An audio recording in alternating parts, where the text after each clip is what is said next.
Our electrical discussion continues now with Chapter 18, Circuits. Yeah, I said 18. This is incorrect. That's what it should be.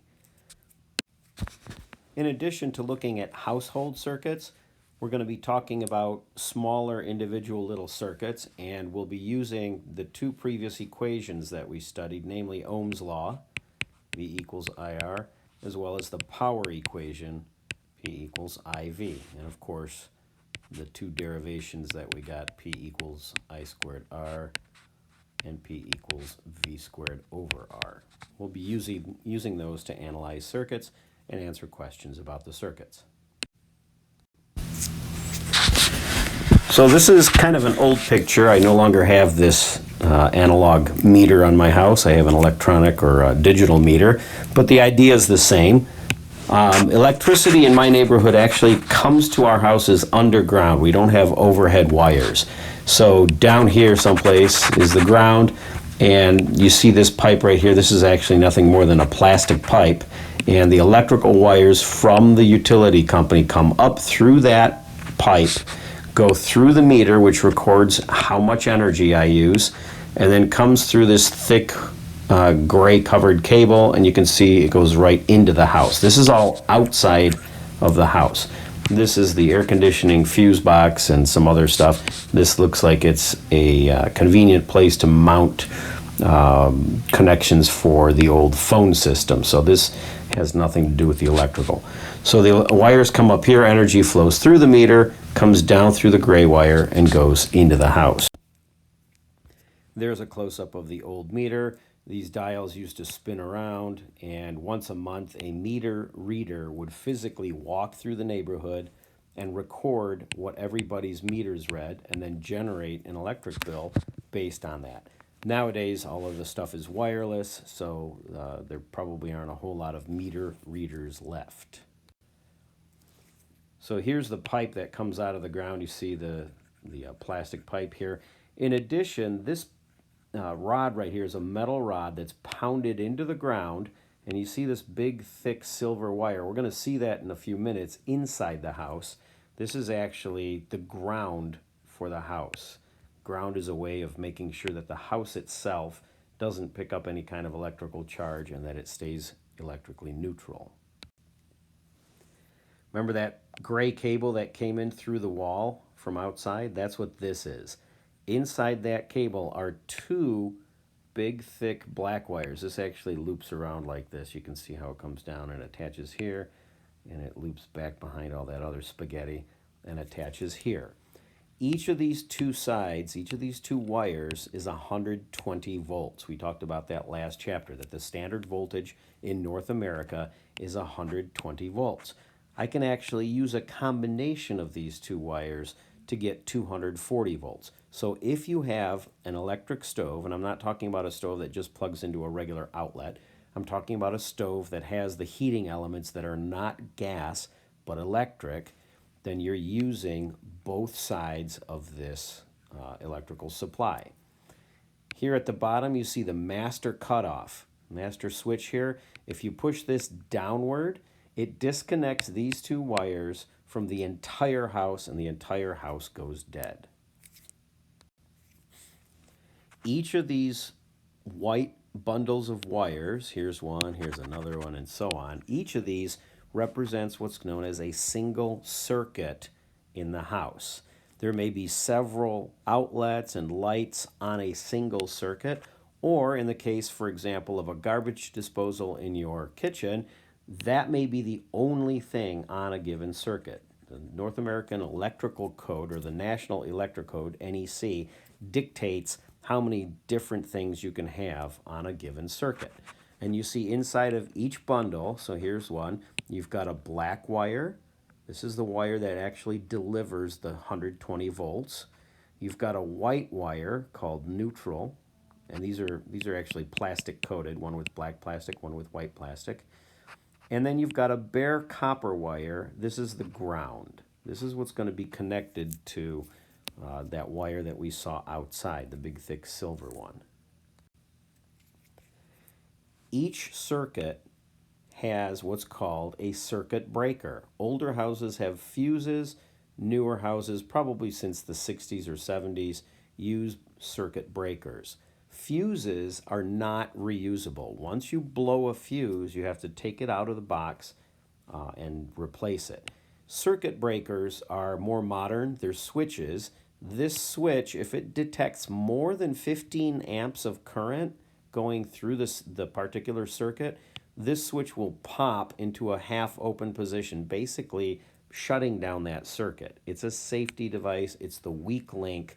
It prevents all of that other wire from overheating and possibly burning down your house. And you see a couple more here. This one's got a special clip on it that prevents it from being turned off. This is actually the circuit for my smoke detectors in my house. There's nothing else on that circuit other than 5 smoke detectors. So it's very important that I don't turn that off by mistake. This is what a box might look like. All of the spaghetti you saw in the earlier pictures is behind this panel. I encourage you to go find your electrical service panel, that's what this is called, or distribution panel, and be familiarized with it. Over here typically is a label that has all the individual circuits. They're individually numbered, and it should tell you what's on those circuits. So in the event of having to turn off my pool, for example, I know that these 2 sets of switches here operate my pool pump and my pool heater. I can turn those off very quickly because I know where they are, and if I forget what they are, I can just read up here what they're for. Do not, under any circumstance, remove this protective panel. This is a door that opens up. Inside the box, you have this protective panel here. I had removed it for those previous pictures so you could see all the wiring behind it. There is death behind that panel. Do not take it off. Again, here at the top, you see the master switch. If you pull down on this, all of these circuits get turned off. And there's a close-up of the master switch, the main. All right.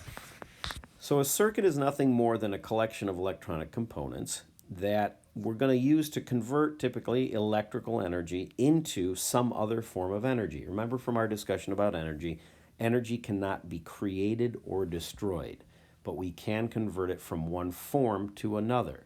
So in this particular chapter, we're talking about taking it from one form, typically either kinetic energy in the form of, for example, falling water in a dam, to electrochemical energy stored in a battery, to any other kind of energy that we're turning into electrical energy. A circuit called a flashlight has a chemical storage battery. That energy then gets converted into electrical energy that runs through wires to a light bulb and is converted one more time into light and heat. So the word circuit comes from, I believe it's Greek and Latin, meaning the same thing as circle. It's a complete pathway. For current to flow in a circuit, there must be a complete pathway from your power supply to what's going to be called the load, the thing that uses up the energy. We're going to find out that the electrical energy from a supply must be used up by something. If this pathway is broken, we call it an open circuit. So when you turn off a light switch, you're actually opening that circuit. You're causing a break in the circuit, so current is not allowed to flow in it and deliver energy, and we say that the light goes off. A schematic diagram shows the circuit in terms of location of the pieces and how they're connected. This is so important, I'm going to write it down.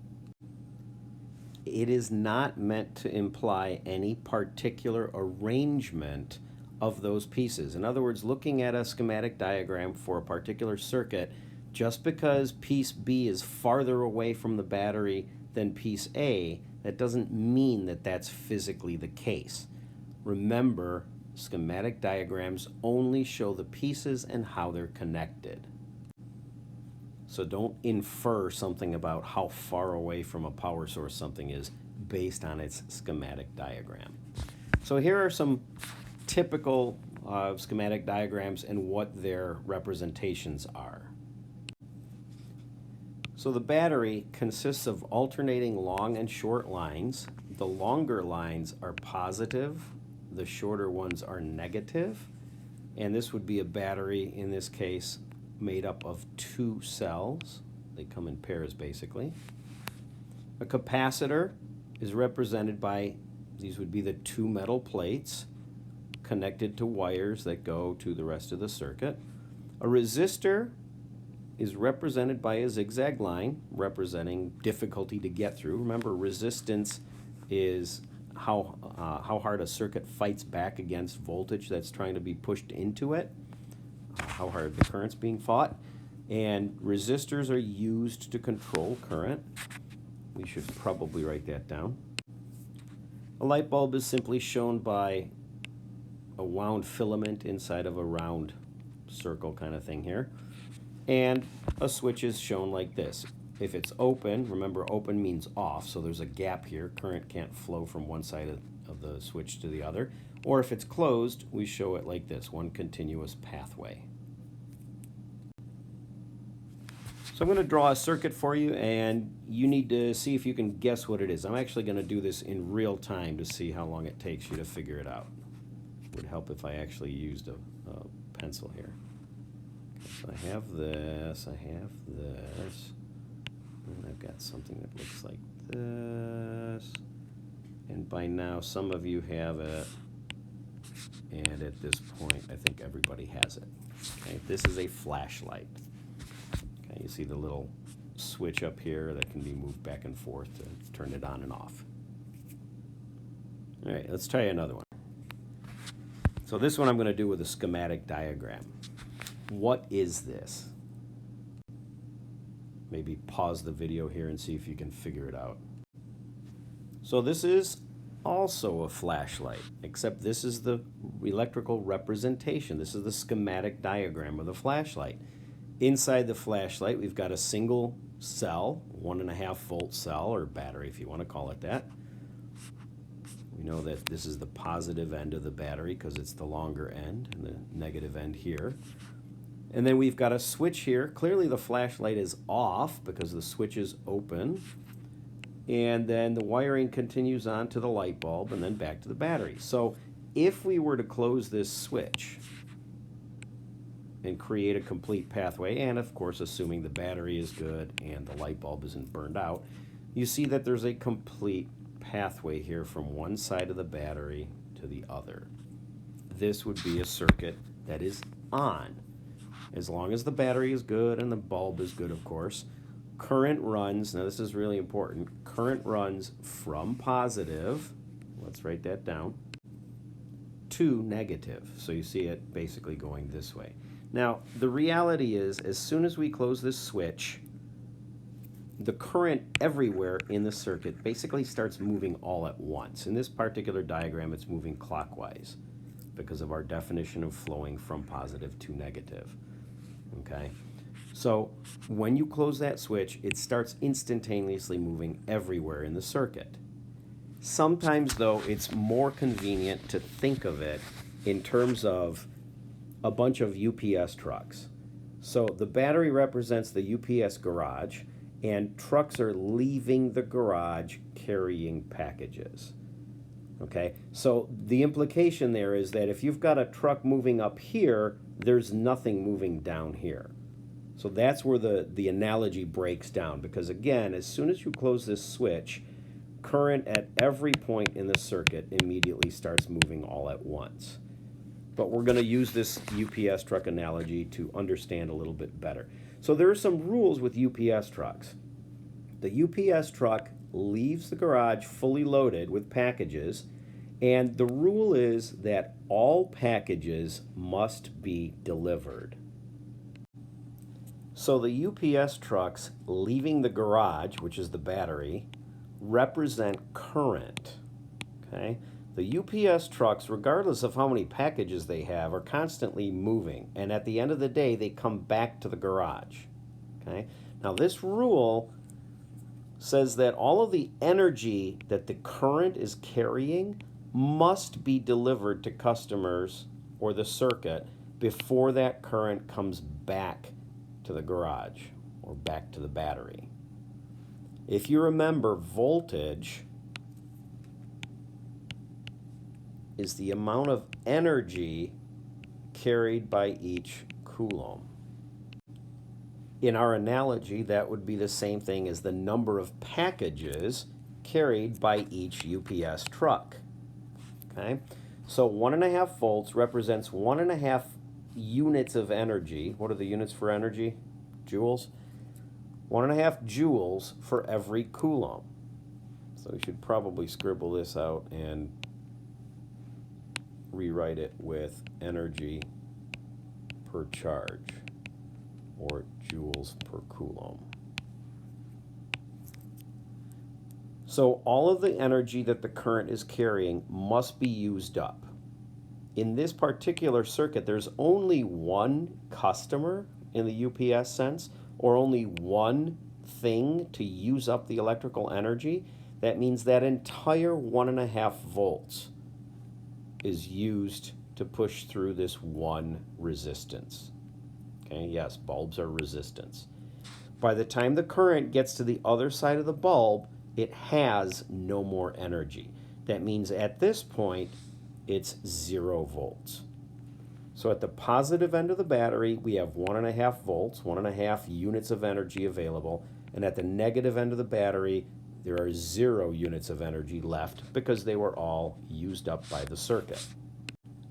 So if that entire 1.5 volts is used by that 100 ohm light bulb, what is the current that's flowing in the circuit? Well, we'll just take our good old friend Ohm's law, V equals IR, and solve for I. And we get 1.5 volts divided by 100 ohms gives us 0.015 amps. So remember that current is the flow of charge, and the conservation of charge concept tells us that charge can't be created or destroyed. And that means whatever current, however much charge flow is coming out of the battery, that's how much must be going through every bit of this circuit, all the way back to the negative side of the battery. So remember that current is Q over T, charge over time, or coulombs per second, or amps. We're going to make life easy for ourselves. Batteries actually have some internal resistance that we typically have to take into account when we do problems. We're going to minimize that, if not completely eliminate it. And we're also going to assume that wires in general are perfectly conductive, that they don't have any resistance of their own. It's not really true, but it's a really, really good approximation as long as nothing weird is going on. As I mentioned before, the load is the thing that's designed to use up the energy from the battery. It's like the customer on the UPS route that the packages get delivered to. If there are multiple loads, then there's a mathematical relationship that will tell us how many packages get delivered to each customer, or how much energy is used by each part of the load, or in another way, how much voltage of the original voltage is used by each of the pieces of the load. And finally, a short circuit, as it says here, is potentially dangerous. It's where one part of a circuit is connected to another part of a circuit when it's not supposed to be. The worst possible scenario would be if you, for example, connected one terminal of the battery to the other. Remember what we said about wires? We assume that wires have no resistance, that they're perfectly conducting. But we also had a rule that the energy coming out of the positive terminal of the battery had to be given off and used up by the load before it came back to the negative terminal of the battery. Well, how can you have both of those things? Well, the reality is, if you connect one side of a battery to the other with a wire, the wire actually has a tremendous amount of current in it, and that causes the wire to heat up. And if you remember from our discussion about resistance in the last chapter, as temperature increases, resistance increases. In essence, the wire becomes the load, and If you think about the inside of a toaster, that's actually what's happening. There's a tremendous amount of current flowing through those wires, and they start heating up to the point where they're actually glowing, and they actually become the load. If that wire is inside the walls of your house and it's doing that, you will start the house on fire and potentially burn it down. That's why we use those safety gadgets called fuses and circuit breakers. So here's an example of a short circuit. The positive terminal of the battery, up here, the negative terminal down here, has current that's coming out of it, and that current is supposed to go through this resistance, this load, this light bulb, give off its energy, and come back to the battery. But for some reason, there's a short across this circuit, a short circuit here. And remember, at least in the beginning, if this is nothing more than a wire, it has no resistance. If you're familiar with the phrase, taking the path of least resistance, here you have, if this is the same bulb we had before, it's 100 ohms.